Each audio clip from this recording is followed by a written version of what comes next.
This is about a restriction but you're and asking a broader you're asking for it could eternity. be five. Last point about it, Phil. It could be 5 years. It could be 7 years. No, if the agreement it's the peaceful says 10, nature of the 15. program. Okay. Here's what we're going to do. Peaceful, Phil. Peaceful. I'm bringing out the bell.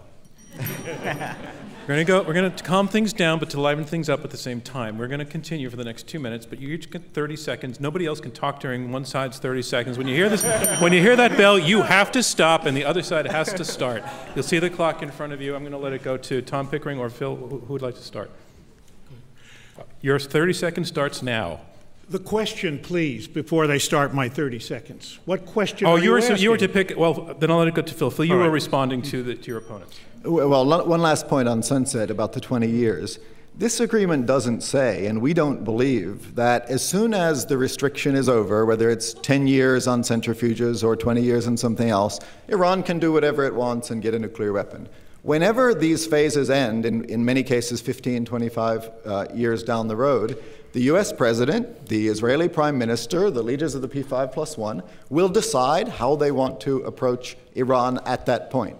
Doesn't mean they get a free pass. What it does mean is we get a couple of decades of peace until 2030, which is a lot better than not having it next week.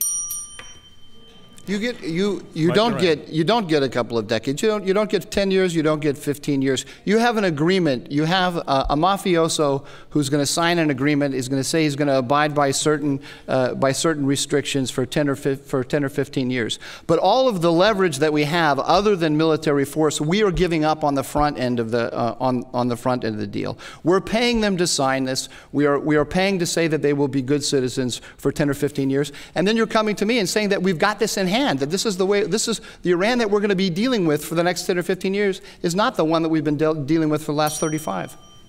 Pieces of this deal last forever, including the fact that Iran is obligated not to do anything to move toward nuclear weapons.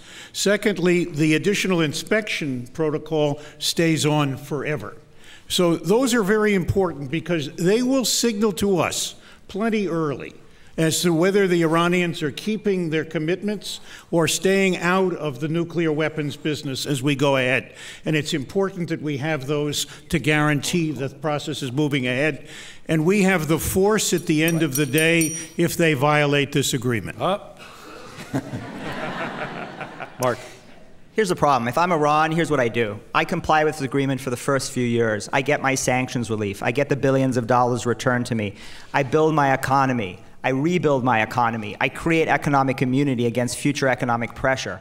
I am a good boy for the first few years. And then I start to cheat. But I cheat incrementally, not egregiously, even though the sum total of my incremental cheating will always be egregious if I'm an Iranian regime. And I will then wait until those restrictions start to disappear, year 10, year 13, year 15, year 20. All right. Ooh, that felt so orderly. Thank you.